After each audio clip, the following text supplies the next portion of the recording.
For over 20 years, Residents Against Toxic site, known as RATS, has monitored the Wellbeck site, the largest toxic site in Europe, always open to work with Wakefield Council and the Environment Agency so that the site is safely managed whilst in operation and properly restored when closed.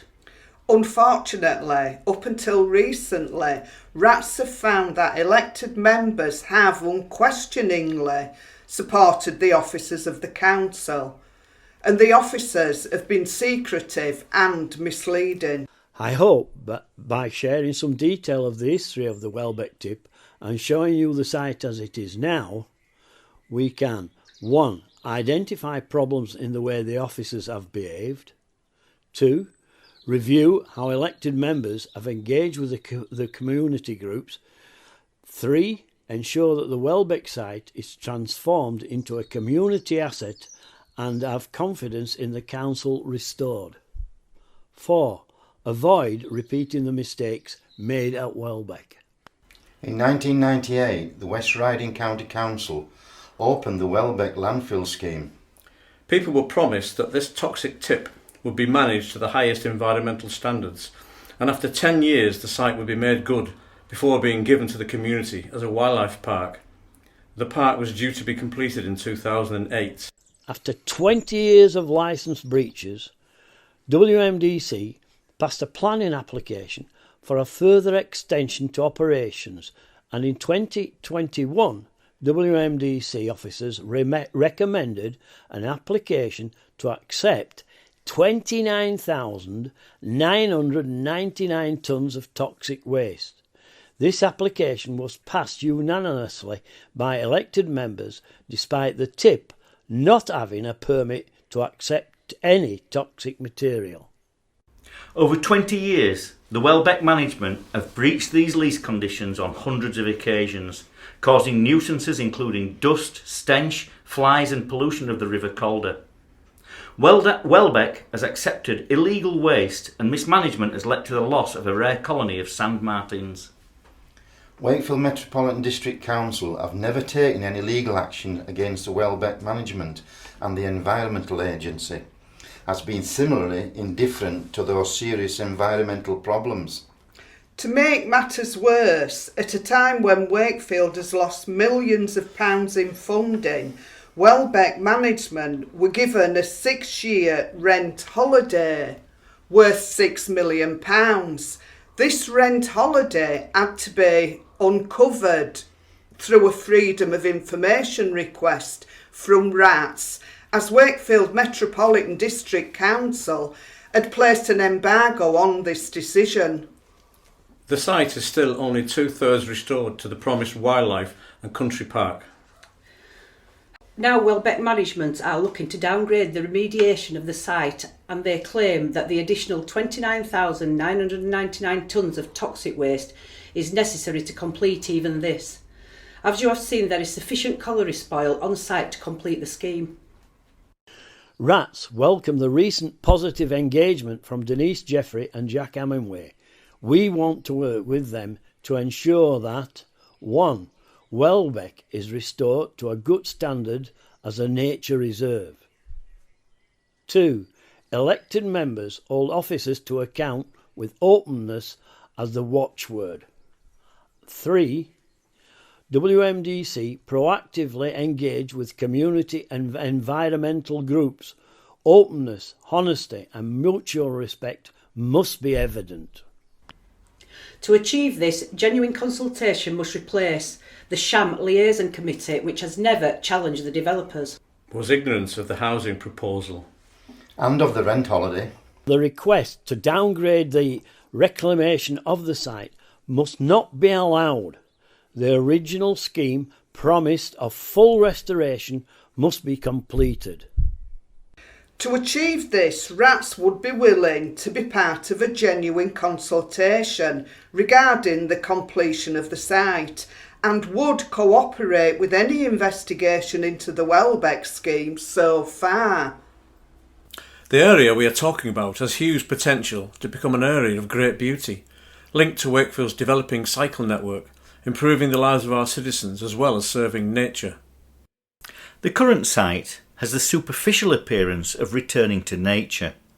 But as you can see, a thin layer of moss is all that covers slag, and the trees are no more than scrub. It's in all our interest to insist that we secure the promised high quality remediation. Wellbeck management must not be allowed further latitude by Wakefield Metropolitan District Council officers.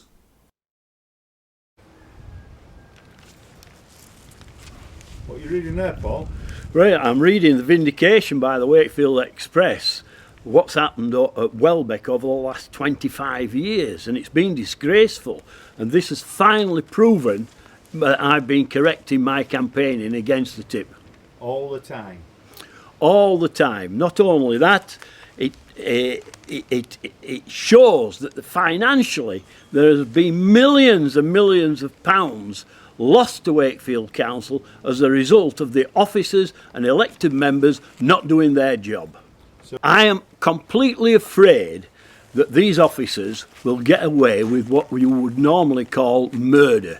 They have done nothing to help the local people or the people in the Wakefield district recover the money or look after the environment. They've covered their own backs, and that's all they've been interested in.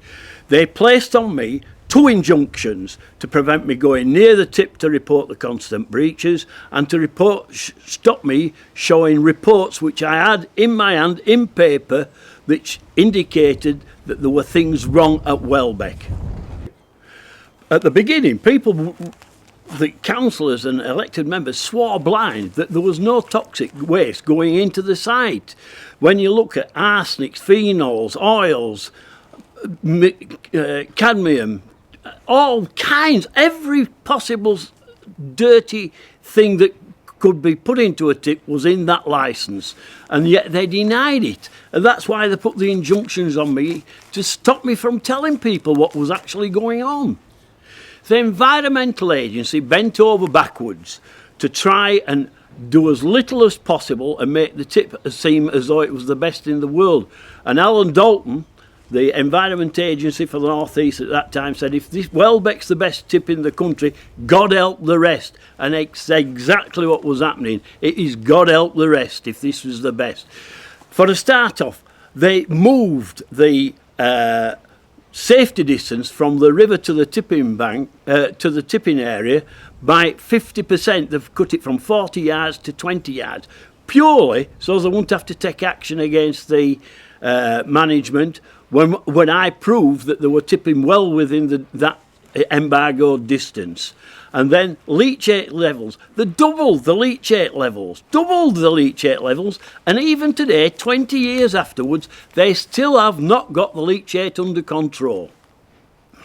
I had 2 lifetime injunctions placed on me, served at the dead of night. The bailiffs came and smashed my door down to prevent me telling the truth about what was going on at the tip and the number of breaches in the tip licence and lease, and also to prevent me showing the documentation I had which proved that everything I was saying was correct about incinerator, about leachate levels, all these sort of things. They did everything possible to prevent me from telling the truth, and those injunctions are on me today.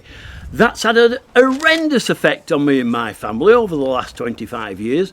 The judge said if I declared any of what I had, the information in writing or the photos and things that I had, I would have my house taken off me, all my finances taken away from me, and I would go directly to jail. Even if I saw a murder on the tip, I wasn't allowed to report it. Unbelievably, they paid no rent for 6 years. They said they weren't making sufficient money, and they owed millions and millions of pounds in unpaid rent. I've had to go through the Freedom of Information Office to get some information on this. The problem was that the Cabinet and the officers of Wakefield put an embargo on anybody telling the truth about what money was being paid to Wellbeck, or should I say, was not being paid to Wellbeck. We lost over £8 million through that rent holiday, and people have just paid up suddenly when I've mentioned National Audit Office and these sort of people, they've found the money to pay up. But for 6 years, nobody in this world will get a 6-year rent holiday from anybody in any business. Millions and millions of pounds. And it was denied, and the leader at that time kept it secret. He put an embargo on anybody telling anybody. And yet all the cabinet were fully aware of it and told nobody, not even the liaison committee that's supposed to be informed of all this sort of information. Neither did they tell them about the housing that the Wellbeck were wanting to build on the site. We can only hope that this money that's been recovered, or set to be recovered, will help to regenerate the whole idea. But in 2018, the officers of Wakefield Council decided that they could downgrade the restoration of the site. A disgraceful decision. And that was done with the planning committee, but nobody ever mentioned at the planning committee extension that they were owed £6 million. That was all brushed aside. It was kept secret, and I was being called a liar. I'm now feeling very optimistic about the future of the site, but the officers and the planning committee have just passed the allowance of 29,999 tonnes of toxic waste into the site to help finish the site off. It's nonsense. They don't need that. And I'm very wary of what the officers said after 20 odd years of the secrecy, denials, all that sort of thing. They will need watching to the very, very end. I do not trust the officers of Wakefield Council, but I do trust the leader and deputy leader of the new regime.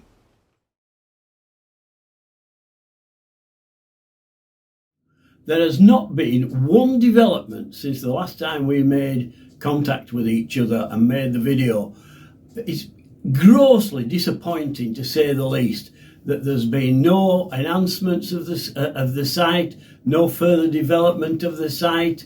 The leader of the council and the deputy leader, who promised me continual references together and anything, not a step forward has been made since 2022. Not one single step. We feel completely betrayed. I've not seen one step forward anywhere with any other groups. There's always rumours, but that's all it is, rumours. And the leader of the council and deputy leader just don't even bother answering us emails when we start requesting things.